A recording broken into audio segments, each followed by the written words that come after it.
అది దేశం బానిస సంకెళ్లలో ఉన్న సమయం. వినోదానికి సాధనాలు లేవు. కేవలం కొన్ని నాటకాలు మాత్రమే ప్రదర్శించబడేవి. సినిమా, టీవీ అనే పదాలే మన జీవన శైలిలో లేవు. అటువంటి కాలంలో భారతీయ సినిమాకు ప్రాణం పోసి దానికి రెక్కలు తొడిగిన వ్యక్తి భారత చలనచిత్ర పితామహుడు అని మనం పిలుస్తాం ఆయనే దాదాసాహెబ్ ఫాల్కే. నాసిక్కు చెందిన ధుండిరాజ్ గోవింద్ ఫాల్కే అంటే దాదాసాహెబ్ ఏప్రిల్ 30, 1870న త్రయంబకేశ్వర్లో జన్మించారు. జర్మనీకి వెళ్లి సినిమా నిర్మాణ సాంకేతికతను నేర్చుకున్నారు. 1910లో ముంబైలో ది లైఫ్ ఆఫ్ క్రైస్ట్ అనే మూకీ సినిమా చూసినప్పుడు ఆయనకు క్రీస్తు స్థానంలో రాముడు, కృష్ణుడు కనిపించారట.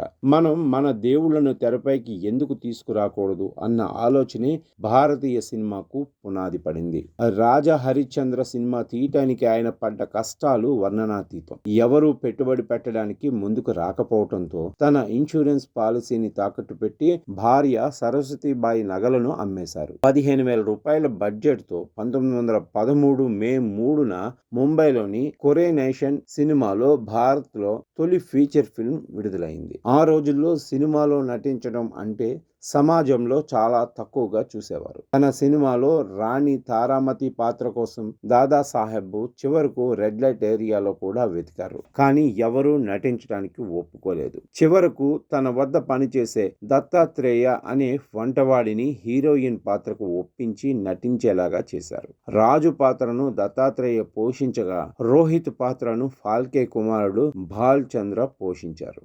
సినిమా షూటింగ్ సమయంలో దాదాసాహెబ్ భార్య సరస్వతి పాత్ర ఎంతో కీలకం. ఆమె కేవలం ఇంటి పనులకే పరిమితం కాకుండా సెట్ లోని 500 మంది సిబ్బందికి వంట చేసేవారు. బట్టలు ఉతకడం నుంచి ప్రొడక్షన్ పనుల వరకు ఆమె స్వయంగా చూసుకునేవారు. సెట్ లో ఆమె ఒక్కరే మహిళ ఉండేవారు. 19 ఏళ్ల సినీ కెరీర్ లో ఆయన 121 సినిమాలు నిర్మించారు. లంకా దహన్ సినిమా ఎంతటి విజయం సాధించిందంటే థియేటర్ల వద్ద టికెట్ల కోసం ఇచ్చిన నాణేలను బస్తాలతో మోసేవారట.